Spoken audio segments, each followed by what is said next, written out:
All right. I want to go down memory lane because listen, a lot of times we need to start understanding. We need to go back in the past to understand what's going on today and to create the future, right?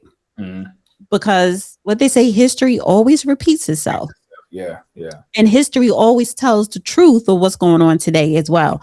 Yeah. So I want to go down memory lane with Candace. I remember this was about 7 years ago when she's U.S. House hearing. And the question that I have for the audience was Candace Owens right about Black America? Was she right? So was it the right message, just the wrong messenger? So I want to play this clip and I want us to talk about it. Ms. Owens. That was unfair. It was not unfair. You had plenty of extra time. No, Owens. I did not. Ms. Owens. Mr. Chairman, there we go. Mr. Chairman, Ranking Member Mr. Collins, thank you for having me here today.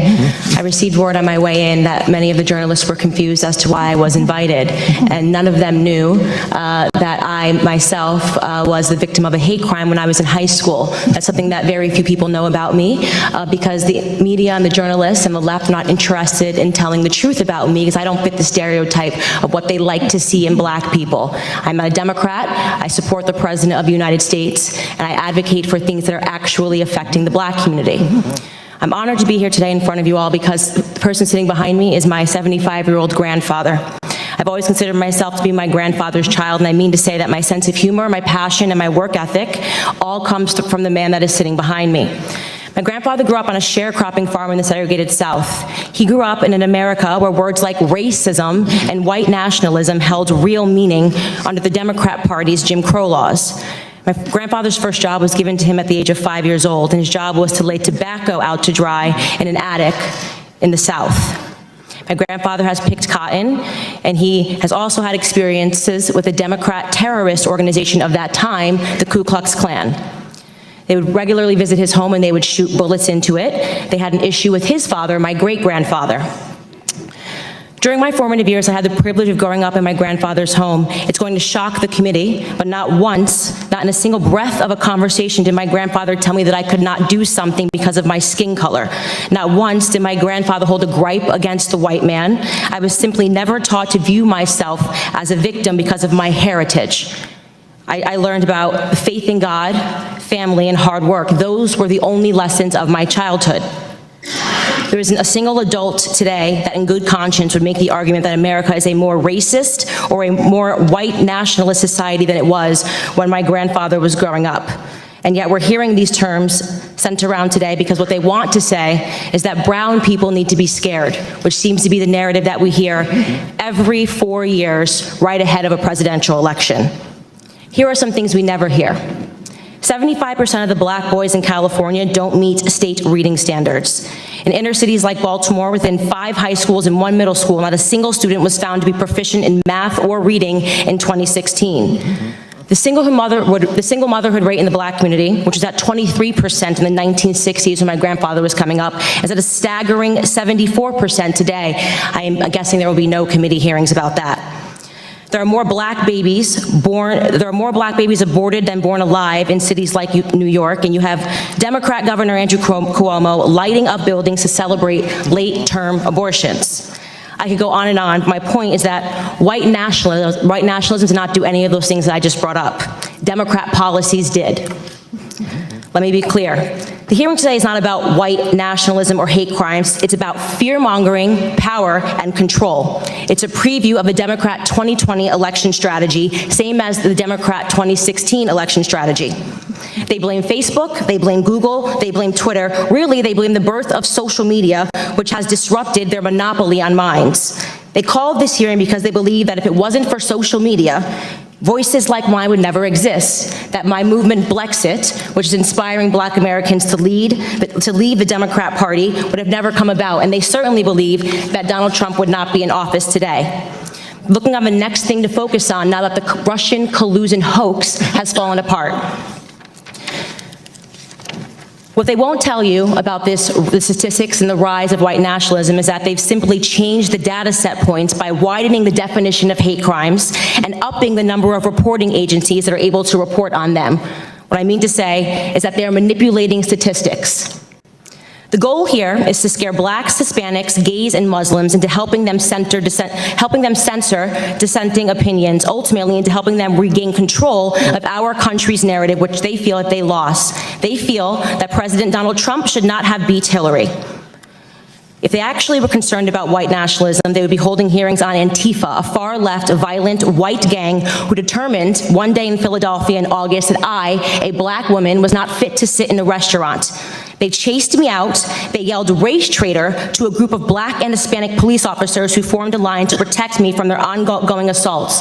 They threw water at me, they threw eggs at me, and the leftist media remained silent on it. If they were serious about the rise of hate crimes, they may perhaps be examining themselves and the hate that they have drummed up in this country. Bottom line is that white supremacy, racism, white nationalism, words that once held real meaning, have now become nothing more than election strategies. Every 4 years, the black community is offered handouts and fear. Handouts and fear. Reparations and white nationalism. This is the Democrat preview. Of course, society is not perfectible. We've heard testimony of that today. There are pockets of evil that exist, and those things are horrible, and they should be condemned. But I believe the legacy and the ancestry of black Americans is being insulted every single day.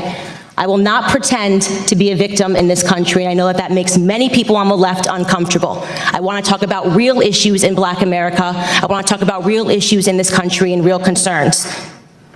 The biggest scandal, this is my last sentence, in American politics is that Democrats have been conning minorities into the belief that we are perpetual victims, all but ensuring our failure. Racial division and class warfare are central to the Democrat Party platform. They need blacks to hate whites, the rich to hate the poor. Was she right? I'm going to say yes. Oh yeah, she was right. Hey, not only was she right, but it was factually based and it was factually accurate. I mean, if you do your research and do your own study, you know what she was speaking about regarding the black community from the 1930s on up to where we are now. It has been disproportionate rate. The black family, matter of fact, and some people caught hell when people like Thomas Sowell and Walter Williams and others, even like Candace Owens and everything like that, prior to her treatment right now. We're saying that the black family, even during the days of Reconstructionism and during the days of Jim Crow, were more intact than we are now. When it comes to morals, when it comes to taking care of our families, when it comes to fathers being in the home, when it comes to the marriage rate, and all of that, we were more intact and we were more solidified together as a people under persecution than we are now, being prosperous and free. It's a strange dichotomy.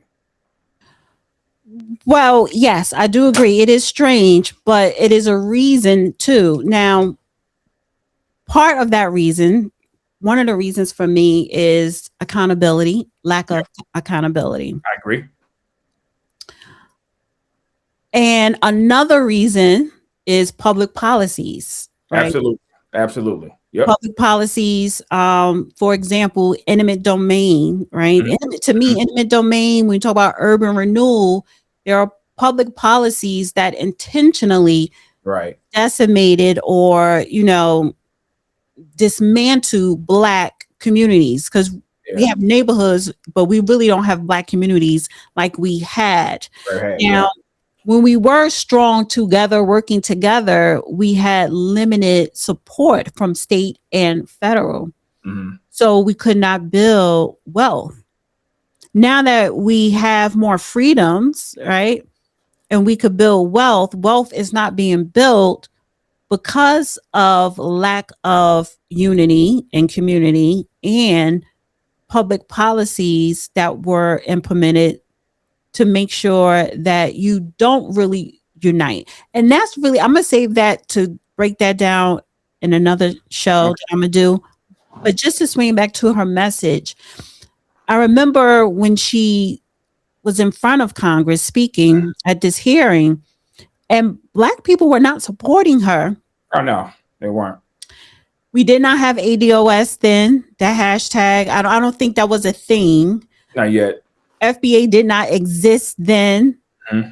So and I'm wondering if Tariq Nasheed had created FBA back then, would black Americans, would foundational black Americans, ADOS, freedom, whatever you want to call yourself, black Americans, I say black Americans, right? Would black Americans have really supported her stance?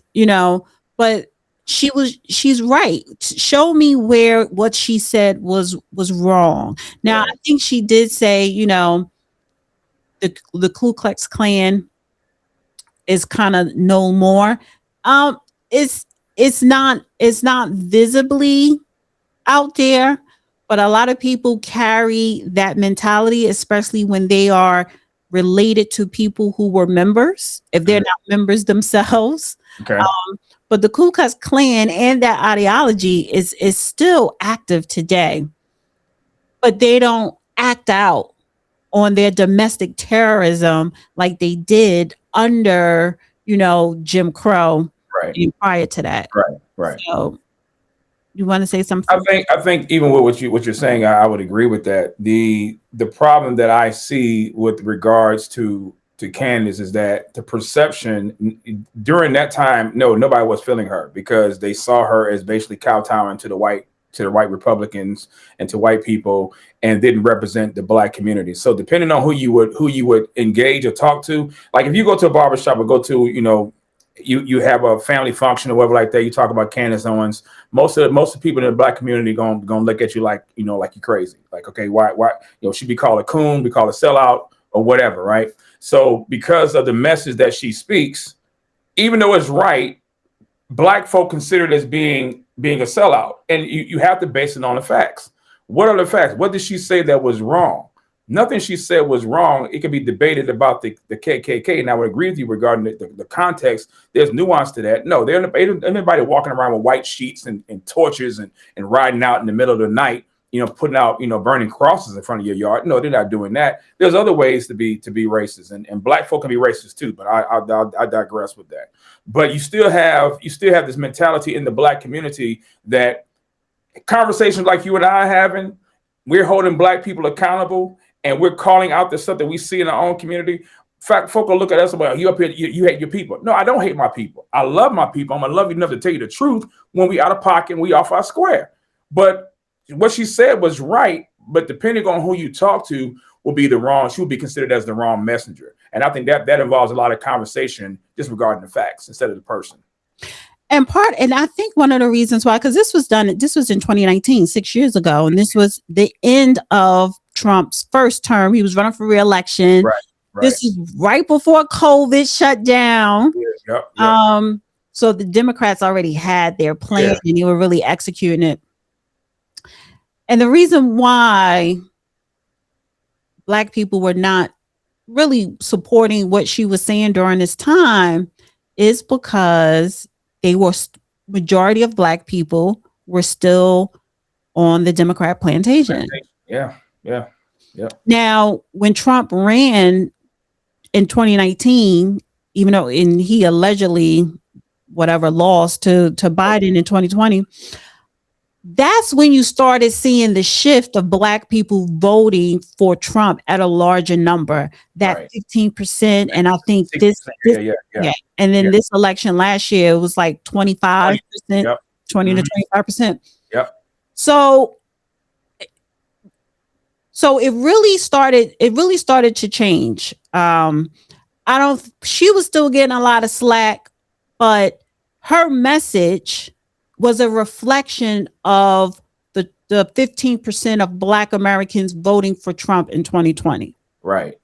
So black people were thinking the way she was, the way she was talking in this congressional hearing. And now today in 2025 and about to be 2026, everything she said, and it's another clip, everything she said, I guarantee you Black America agrees, but because it's her, they're going to try and find a reason to push back against her. Now, she don't talk about black now, and she don't have to. She's popping. She's dealing with with presidents of France. She's Right. dealing with finding out who Israel. kills her best friend. Yeah, Charlie Kirk. She's dealing with the Zionists.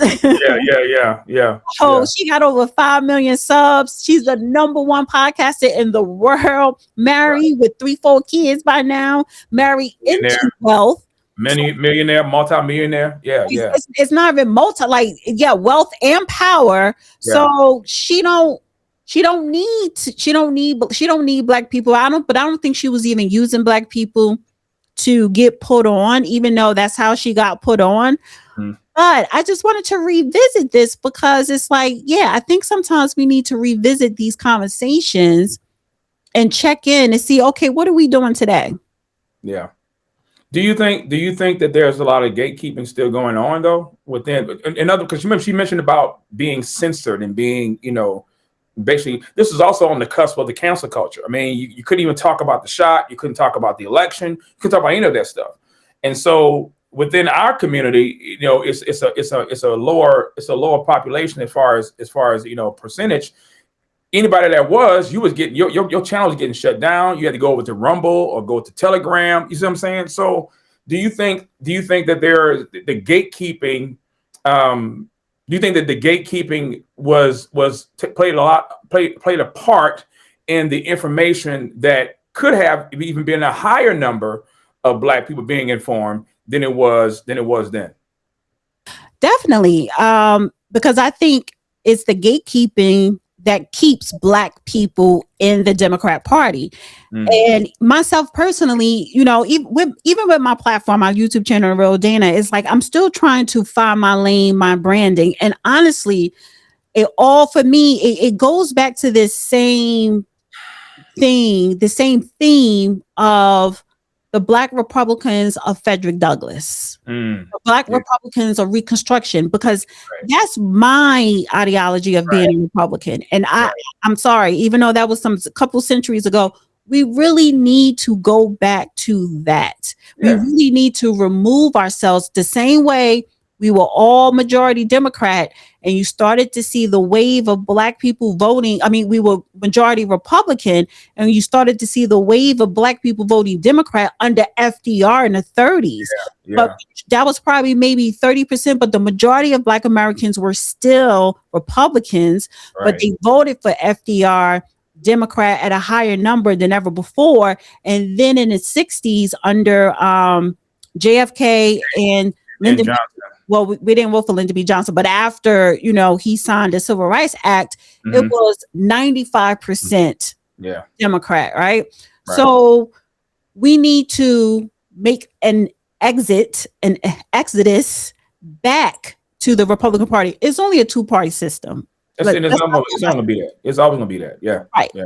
And how would you do that? What practically, tangibly, for how much more time we got left, but how would you tangibly and practically help the black community to recognize that and to make that shift and that pivot back to the days of Douglass, Reconstruction, and the Freedmen's Bureau and things of that nature?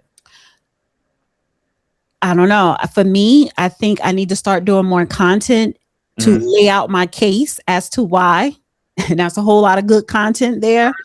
But I think we need to start with the economics. It's economically feasible and mandatory for us to get from the Democrats back to the Republican side. Economics. We are at the bottom of wealth. We have no wealth, Black America. We don't. We are at the bottom. Illegals came in here within the last year, 2 years, 4 years, and surpassed us because they were able to get free resources over Americans so that they can get an economic uplift, housing, healthcare, education, or what have you. So the case has to be about money. And everybody is talking about their feelings. And this is why I am pro reparations. I am pro restitutions for Black Americans. That's very important. But in the meantime, as we're fighting for that, we still need to practice, economics, empowerment, capitalism in our communities where we live at, in our households, making sure that our children, when they go, they're being educated, they're going to school, they're going to college, majoring in fields that's going to give them a high income, because that is why Indians, Asians, just Asians period, surpass even white America, because they are in fields that pay them high salaries. Even Africans and Nigerians, they at the top too. They're above us. Not really. They're not, well, Nigerians? no, because I dabble with those numbers, and I actually listened to a couple of some scholars. We still outperform them, but there are Nigerians that come here, do very well, but those are the Nigerians that were already well off in their country. So they were What about already the financial literacy rate? I mean, in the sense of financial literacy, do you think that they are well off more than the average Black American? Because we're the highest consumer in our demographic. But and also I was reading with there was one report, I believe, I think it was Walter Williams. I think if you would tabulate all of the wealth that we, as far as Black Americans, we could have our own nation. I think the 9th or 19th, I think like the 9th or 19th have a nation or country we could have just from Black Americans alone. If we were to have our own nation, we would, based on the capital and revenue that we or income that we have as 21st century Black Americans, we could have our own nation just on that alone. I mean, yeah, but to have your own nation, you have to trust one another. You have to know how to do business. Right. Yeah, exactly. And you have to know how to organize. You have to work together. Jewish people, and I'm not talking about just the Zionists, because Jews, you have the Zionists, you have the Orthodox Jews. Mm-hmm.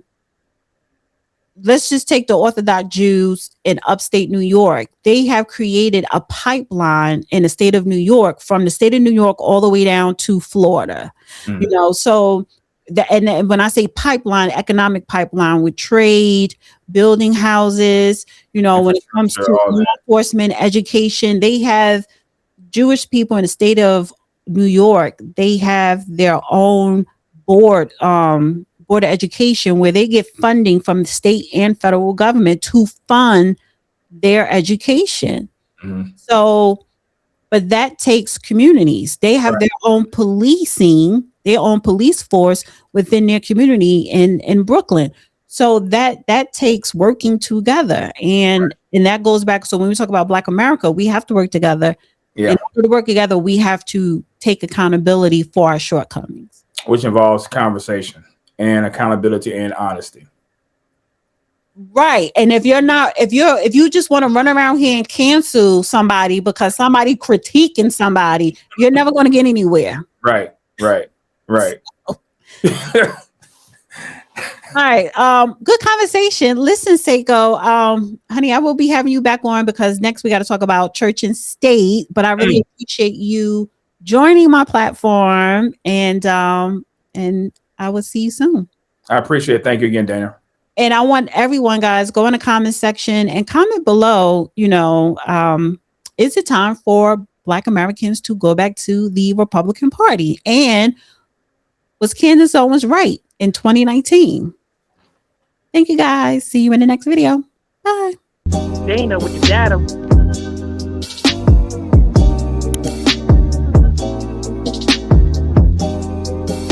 Dana with the data.